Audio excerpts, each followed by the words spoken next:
तो दोस्तों जिस तरीके से महिलाओं को डिवोर्स लेने का अधिकार है उसी तरीके से पुरुषों को भी डिवोर्स लेने का अधिकार है और उसके लिए कुछ ग्राउंड्स बताए गए हैं। जब आप इन ग्राउंड्स को सुनेंगे तो आपको अंदाजा लग जाएगा कि कानून केवल महिलाओं की तरफ नहीं झुका हुआ है, कानून आपकी तरफ भी झुका हुआ है और आपको भी उतना ही अधिकार देता है, उतना ही इनेबल करता है, जिससे कि अगर आपके साथ आप मैट्रिमोनियल लाइफ में किसी भी तरीके का कोई ऐसा चीज हो रहा है जो कि इलीगल है और आप परेशान हो रहे हैं तो निश्चित रूप से डिवोर्स ले सकते हैं। मैं आपको कुछ ग्राउंड्स बताने जा रहा हूं जिस ग्राउंड्स के आधार पर आप डिवोर्स ले सकते हैं। सबसे पहला जो ग्राउंड्स है वो है क्रूएलिटी, हिंदी में बोलते हैं क्रूरता।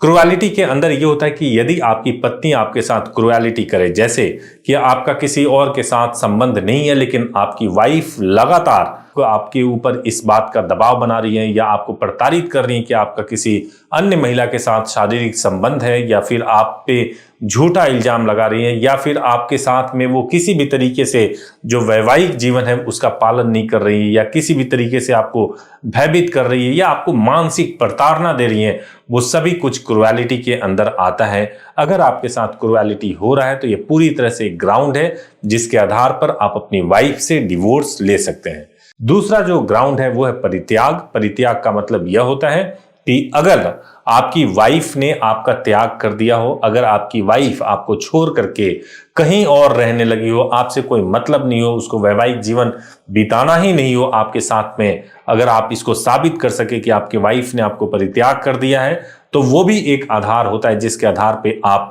डिवोर्स ले सकते हैं और उसमें आपको किसी भी तरीके का नुकसान नहीं उठाना पड़ेगा। तीसरा जो आधार है वो है एडल्ट्री। एडल्ट्री के अंदर ये होता है कि अगर आपकी वाइफ का किसी और के साथ शारीरिक संबंध बन गया शादी के बाद से तो वो उसको एडल्ट्री माना जाता है, और वाइफ अगर एडल्ट्री में है तो ये ग्राउंड है जिसके आधार पे आप डिवोर्स ले सकते हैं। चौथा ग्राउंड है धर्म परिवर्तन। अगर आपकी वाइफ ने अपना धर्म, जिस धर्म में आप लोगों ने शादी किया था उस धर्म से अलग हट करके अगर उन्होंने किसी और धर्म को अपना लिया है तो उस स्थिति में भी आपके पास पूरा अधिकार है कि आप डिवोर्स ले सकते हैं। जो पांचवा ग्राउंड है वो है संसार का त्याग। मतलब यह है कि आपको पता ही नहीं है कि आपकी वाइफ पिछले 7 सालों से है कहां, आपको मालूम नहीं है कि आपकी वाइफ का कुछ अता पता ही नहीं है, 7 सालों तक वो जीवित हैं, मृत हैं, कुछ भी आपको मालूम नहीं है और आप पता लगा भी नहीं सकते। तो उस स्थिति में माना जाता है कि आपके वाइफ की मृत्यु हो चुकी है और 7 इयर्स के बाद से आपको पूरा अधिकार मिल जाता है कि आप दोबारा दूसरी शादी कर सकते हैं और आपको ऑटोमेटिकली उस शादी से मुक्त कर दिया जाएगा जिसमें आपकी वाइफ 7 ईयर से आपको मालूम नहीं कि है कहां। नेक्स्ट पॉइंट है वो है मानसिक विकार। मानसिक विकार का मतलब ये है कि अगर वाइफ को कुछ ऐसे मेंटल प्रॉब्लम्स हो जाए जिसको ठीक नहीं किया जा सकता, जिसमें ऐसा लगे कि उसकी वजह से डे टू डे लाइफ को हैंडल नहीं किया जा सकता। एक बीमारी होता है जिसको सिजोफ्रेनिया कहते हैं। सुप्रीम कोर्ट ने इस बीमारी के बारे में कहा था कि सिजोफ्रेनिया के कंडीशन में केस टू केस, गुण दोष के आधार पर फैसला किया जाना चाहिए कि सिजोफ्रेनिया क्या वाकई मैरिड लाइफ को खत्म कर रहा है और उसके बेसिस पे ही डिवोर्स देना चाहिए। लेकिन अगर मानसिक विकार आ जाए तो वो भी एक ग्राउंड होता है डिवोर्स लेने के लिए, और कोई भी हस्बैंड इस ग्राउंड के बेसिस पे डिवोर्स ले सकते हैं।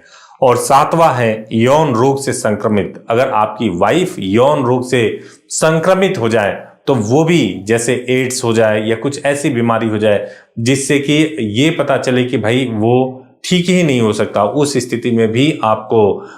यह पूरा अधिकार है कि आप उसमें आप यौन संक्रमण की वजह से आप डिवोर्स ले सकते हैं।